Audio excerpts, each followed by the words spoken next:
Dear children, today I will teach you poetic devices used by the poet Stephen Spender in the poem An Elementary School Classroom in a Slum.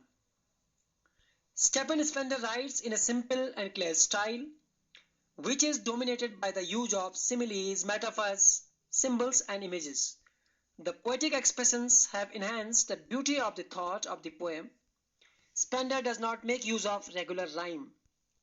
He makes use of rhyme in his own way so as to convey the effect of social disorder and chaos patterned with poverty, unemployment, and difficulties faced by the children and the youth of these slums. Now let us have a look at the images and symbols used by the poet. For your convenience, the words and phrases are highlighted in this poem. Now look at the words and phrases. In the first stanza, gusty waves. Gusty waves means powerful waves of the sea.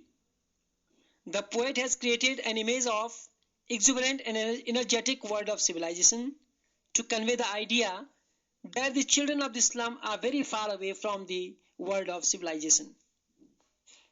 Rootless weeds.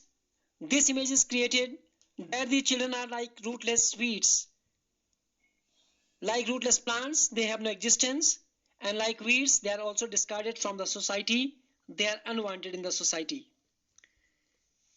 Paper Swimming Boy is an image of a very malnutrition child, lean and thin, frail in body.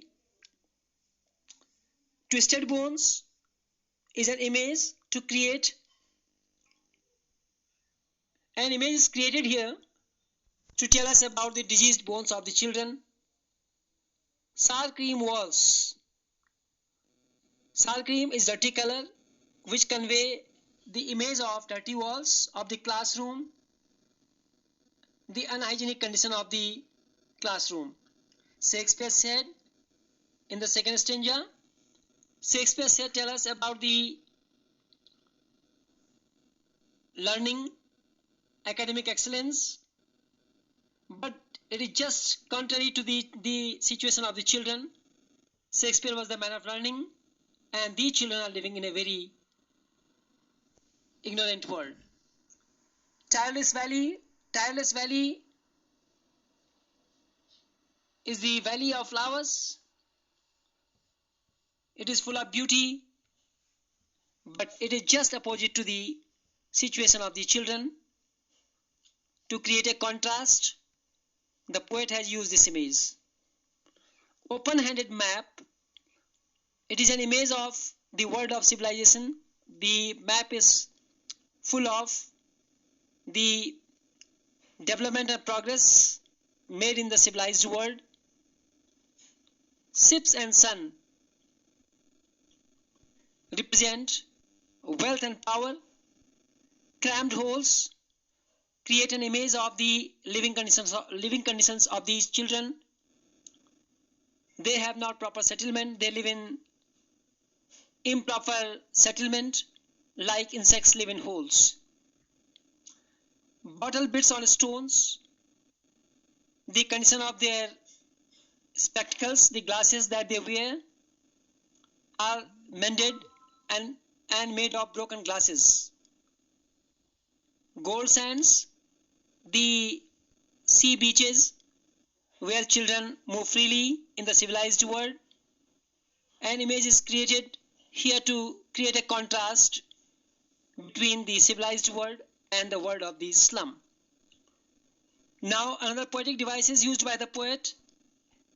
Alliteration in the very first stanza in the words far, far from. The repetition of the word far and the repetition of the F sound.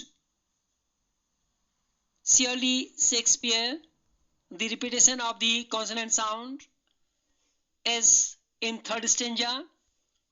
Bottle bits, again in third stanza, the B sound is repeated here. Now another poetic device is simile in the words, in the phrase like rootless weeds. In the first stanza, the poet compares the children to the rootless weeds. In third stanza, the poet tells like bottle bits on stones. The word like is used here to compare the spectacles worn by the children are like bottle bits on stones. Like catacomb in stanza 4, the children live in the place which are like catacombs for them, like graves for them. Catacomb, like word is used for comparing. Slum as big as doom in stanza 3rd, as word is used for comparison. Slum as big as doom. Now another figure of speech used by the poet is metaphor. There are several examples of metaphor in this poem.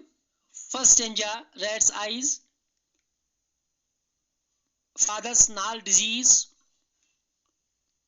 squirrel's game, tree room.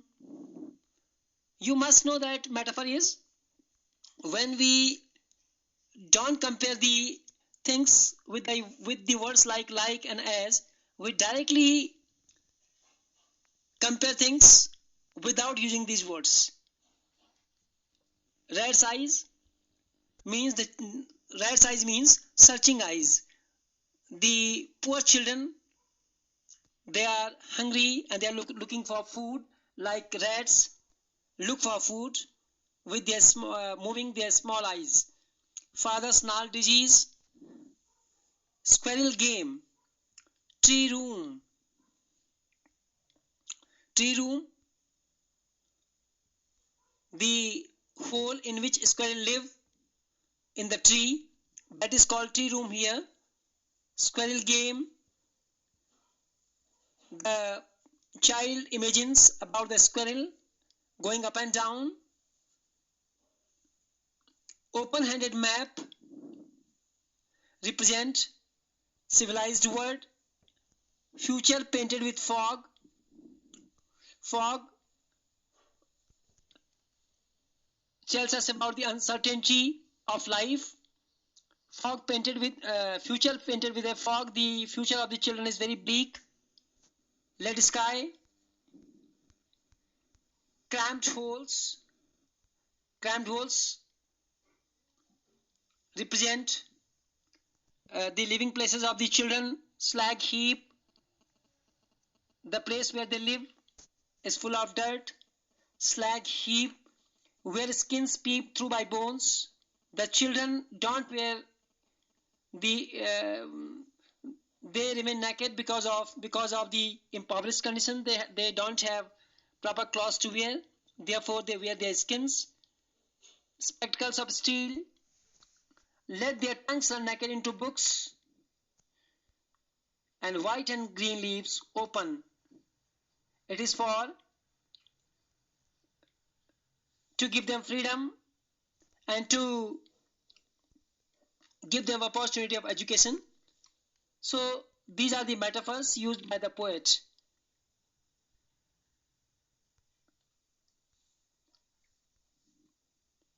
Okay, now revise these poetic devices. Thanks for watching this video. Thank you.